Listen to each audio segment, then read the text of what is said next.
Here is the rewritten version of the story, expanded slightly for smoother flow and natural pacing, while removing all headings, section breaks, bullet-like summaries, and repetitive moralizing hooks at the end. It now reads as one continuous, engaging narrative. It was 2:47 a.m. when I saw her through the night mode camera in my bedroom window. Constance Harwick, the HOA president, stood in my driveway wearing a pink bathrobe, calmly pouring gasoline around the base of my barn and then striking a match. The flames caught quickly, swallowing 30 years of my family's hard work. Blood, sweat, and dreams turned to ash. All because her precious Persian cat, Princess, had come home with one tiny scratch after brushing against my fence. Not a bite, not an attack, just a small cut that healed in days. She stood there with her arms crossed, smirking like she owned the night. For 8 years, she'd ruled Willowbrook Estates with an iron clipboard, finding people for the wrong shade of paint, grass an inch too tall, or mailboxes that weren't neutral enough. Her husband, Preston, built most of the neighborhood through Harwick Construction, so contractors, inspectors, and even some local officials feared crossing them. Everyone tiptoed around Connie. But that night, she picked the wrong target. My name is Dalton Briggs. I'm 52, and every morning used to start with the smell of coffee mixing with chicken feed while our rooster, Napoleon, crowed loud enough to wake the dead across 12 acres of land my grandfather left me in 1987. My wife, Marlene, ran a thriving catering business from our farmhouse kitchen, turning heirloom Cherokee purple tomatoes and fresh herbs into dishes that made brides and guests cry with joy. Bookings stretched through the next spring. Our daughter, Jessie, 16, raised buff Orpington chickens for her 4-H projects. She knew more about poultry genetics than most vets and dreamed of studying agricultural science at State University. The weathered sign at the end of our gravel driveway read Briggs Family Farm, East 1987, and every time I passed it, I thought of how proud Grandpa would be. Then the suburbs crept closer. Willowbrook Estates expanded until our farm was surrounded. Suddenly, we got certified letters about annexation and HOA compliance. I assumed our agricultural grandfathering would protect us. Long-established farms are exempt from new residential rules. If you're farming first, the HOA can't ban it later. That's the law. 3 weeks after annexation, Connie showed up in her spotless white Lexus, clipboard and measuring tape in hand, designer heels crunching gravel like breaking bones. She called our place a rustic situation that posed aesthetic challenges. She handed us a 47-page covenant book with every supposed violation highlighted in yellow. Marlene asked about grandfather clauses. Connie laughed and said, "Oh, sweetie, those are so quaint. Things evolve. Progress happens." For 20 minutes, she measured, photographed, and documented everything while our chickens scratched happily in the dirt, unaware their world was shifting.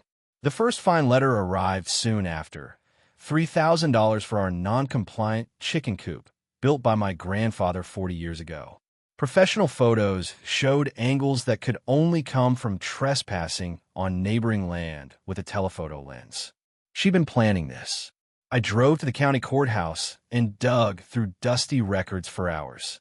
There was in the 1995 subdivision plat, agricultural exemption, grandfathered, ironclad. I sent her a certified letter citing the law, precedents, and politely explaining why her fine had no teeth. Her response came with Preston's truck idling behind her car. A hard-hatted contractor spent an hour pointing at normal barn features, solid 40-year-old beams, functional chicken wire, claiming safety violations that supposedly trumped grandfathering. Neighbors started dropping by quietly, sharing their own stories. $500 fines for clotheslines, violations for mailbox colors, late-night threats over shed placement. Most paid up. They were scared or exhausted. Then came the veiled threats. One evening on our porch, Connie said some problems solved themselves and mentioned how old wooden structures can be unpredictable fire hazards. Her vanilla perfume couldn't hide the malice. 2 weeks later, an environmental complaint arrived from the county, claiming our 12 heritage chickens were contaminating stormwater and groundwater like a factory farm. An inspector came. He called our setup one of the cleanest he'd seen. Zero violations. But digging deeper, I found Preston's company had 7 documented concrete washout violations into the same drains. Potential $37,500 per day EPA fines that somehow never materialized. At the next HOA meeting, I brought a binder of public records and read them aloud. Every violation tied to Harwood Construction. Connie went pale. Preston edged toward the exit. She withdrew her complaint on the spot. Retaliation followed fast. My truck tires were slashed overnight. Marlene's catering clients started canceling. Weddings, big events, citing neighborhood concerns. Economic warfare. Then Princess entered the picture. For weeks, the $3,000 show cat trespassed daily for free breakfast scraps. Jesse secretly fed her. One morning, the cat tried squeezing through our old chicken wire. Napoleon charged, and she caught a half-inch scratch on her paw. Jesse, horrified, cradled the cat and offered to pay vet bills. Connie arrived seconds later, phone recording, capturing Jesse's apologies without context. The vet bill was $47. Jesse paid from her 4-H savings. But Connie edited the video, posted it to the neighborhood Facebook group titled Briggs Family Creates Dangerous Environment for Pets, and spun it as deliberate harm. Demands escalated. $2,200 for emotional trauma, removal of our weaponized poultry, public apology. That's when everything connected. As county fire marshal for 15 years, I investigate suspicious fires. I'd recently worked a barn fire on another disputed property. Textbook arson, accelerant patterns, insurance claim processed by Preston's brother. Land sold cheap to a Harwick-linked shell company. For similar fires in 18 months, all tied to development disputes. Surveyor marks appeared on our boundary trees. Harwood Construction filed preliminary plans for our acreage. Connie's threats about accidents weren't bluster. They planned to burn us out.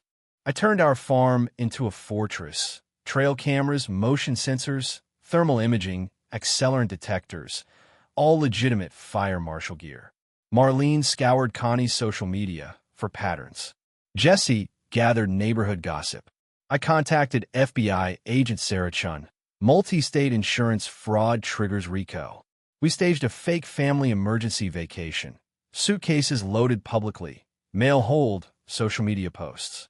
I slipped back through the woods to a hunting blind with night vision and coffee. They took the bait. Connie scouted multiple times. Preston watched from afar. Then, Sunday night at 2:15 a.m., she crossed our line in black clothes, surgical gloves, red gas can. She poured gasoline methodically, set a professional 30-minute delayed timer for alibi. My detectors screamed alerts. Timestamps locked her presence to accelerant vapors. I waited until 5 minutes remained, then flooded the driveway with truck headlights. Constance Harwick, you're under arrest for attempted arson.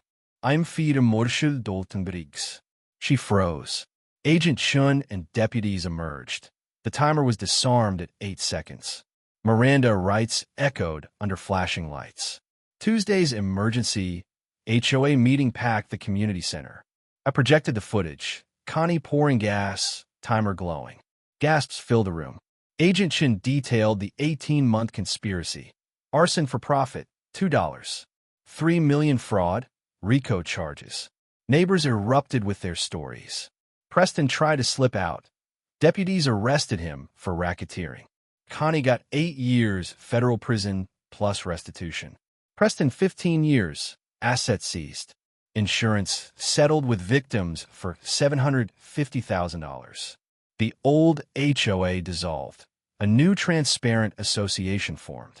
6 months later, our new community barn, twice the size, funded by settlements, hosts workshops and laughter. Jesse's scholarship came from seized assets. She studies fire prevention and rural safety. Marlene's business boomed. People love backing those who fight bullies. Napoleon struts like a hero. Princess still visits for breakfast, oblivious. The Harwick house stands empty, foreclosed. Our garden supplies potlucks and the food bank. The neighborhood feels peaceful now, held together by shared strength instead of fear. When bullies think they're untouchable, Sometimes the quiet professional with the right expertise is exactly who they should fear most.